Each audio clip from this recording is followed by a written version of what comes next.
cómo garantizar los alimentos, cómo dar cumplimiento a un derecho que muchos deudores han dejado a un lado y han evadido. Me refiero a la pensión alimentaria.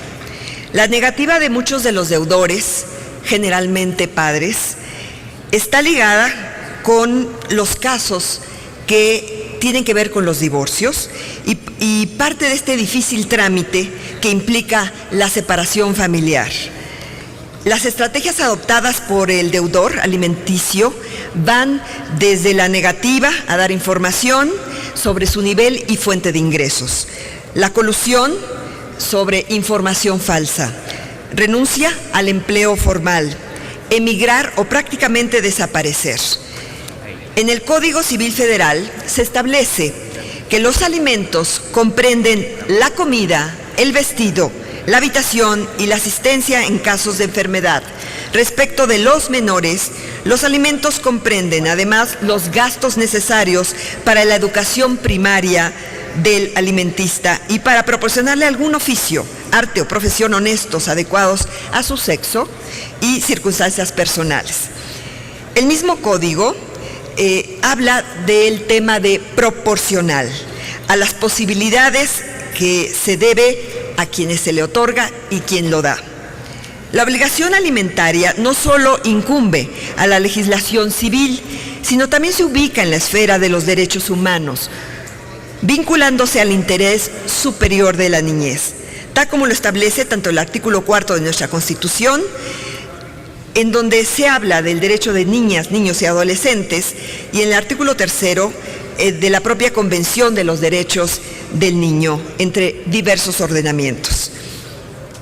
Los Estados partes deben tomar todas las medidas apropiadas para asegurar el pago de la pensión alimentaria. Eso es lo que se refiere. De acuerdo con las estadísticas de nupcialidad del INEGI, en el 2013 se registraron 108.727 divorcios en el país. De ese total, se otorgaron alimentos en 61.406 casos, siendo la gran mayoría otorgados en favor de las y los hijos, el 96.6%. Es decir, no hay duda que este es el derecho que procura básicamente el desarrollo y bienestar de niñas, niños y adolescentes. No obstante lo anterior, este asunto a veces tiene que dirimirse ante juzgados familiares.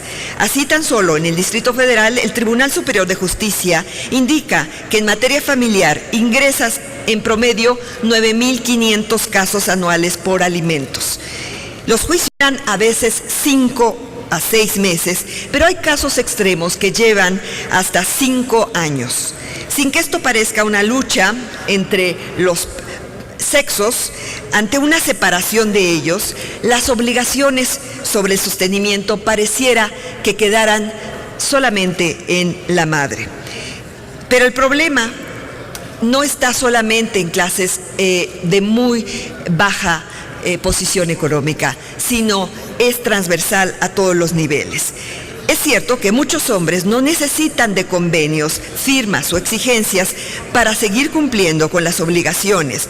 No obstante, hay casos que se presentan ante juzgados y es por ello que existen elementos que pueden ayudar a mejorar el proceso de otorgar provisional o definitivamente la llamada pensión alimentaria, que es una demanda de muchas mujeres y los casos están en todos los estados incrementándose. El juzgador requiere contar con las pruebas que le permitan fijar objetivamente este derecho, que, como ya se dijo, debe atender tanto el interés superior de la niñez como el principio de proporcionalidad. Por ello, es indispensable que se reconozca fehacientemente las posibilidades del deudor y las necesidades particulares del menor. Son numerosos casos en los que no se otorga acreditar los ingresos del deudor alimentario.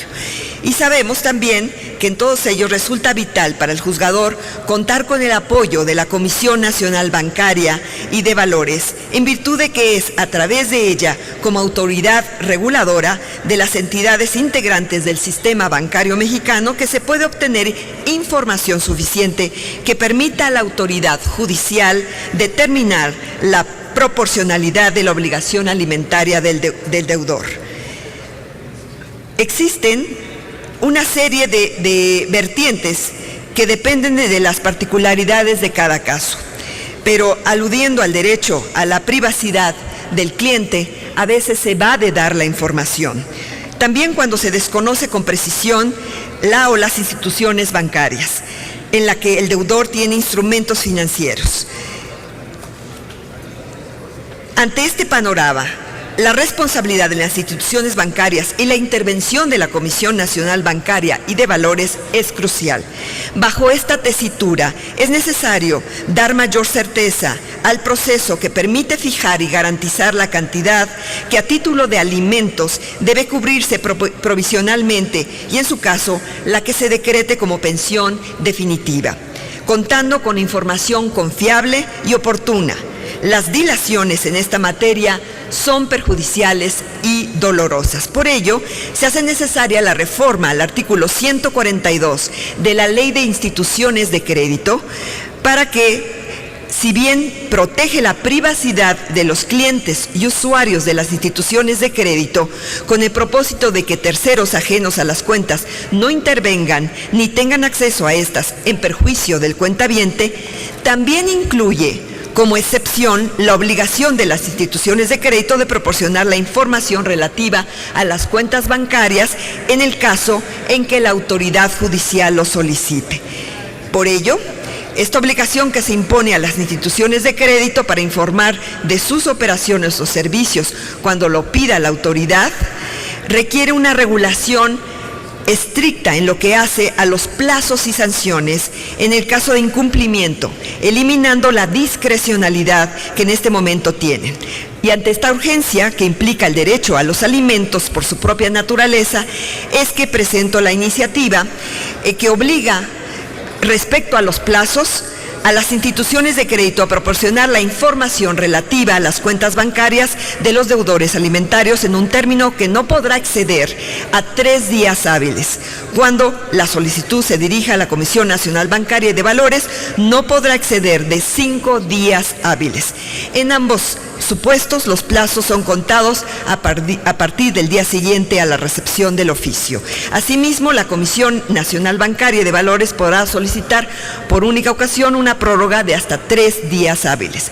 En cuanto a las sanciones, en caso de incumplimiento, se establece que la institución de crédito se haga acreedora a la multa prevista en la fracción 2, inciso H, del artículo 108 de la Ley de Instituciones de Crédito.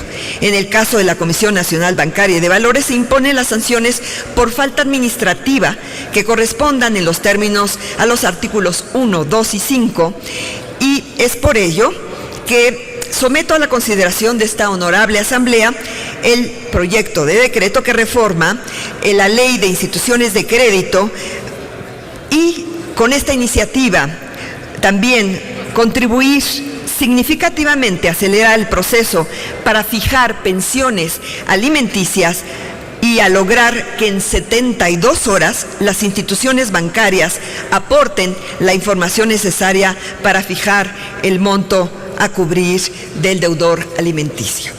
Por la importancia que tiene para todas las familias, agradezco el respaldo de esta iniciativa y en un minuto yo le pediría, señor presidente, simplemente el poder referirme a una segunda iniciativa registrada que tiene que ver con la igualdad salarial. A igual trabajo, igual valor, está en la Ley Federal del Trabajo, pero esto no incluye, desafortunadamente, en una igualdad sustantiva entre hombres y mujeres. Y hay una brecha de desigualdad de remuneración laboral, no solamente en nuestro país, sino en todo el mundo, ya sea en países emergentes como en desarrollados, y podemos decir que tanto Europa como Estados Unidos han hecho esfuerzos por poder lograr esta igualdad en sus constituciones, y por ello yo estoy presentando también la iniciativa para que se reforme la Ley Federal del Trabajo y así tener, además de la igualdad general, igualdad salarial para hombres y mujeres, debido a que se tiene una brecha de aproximadamente 22% según las profesiones y categorías, pero que lograr esto progresivamente no solamente es un derecho que tiene que ver con ética y moral, sino también con la economía de las familias. Es cuanto, señor presidente, esperando el apoyo a ambas iniciativas. Muchas gracias. Gracias, senadora Lucero Saldaña Pérez.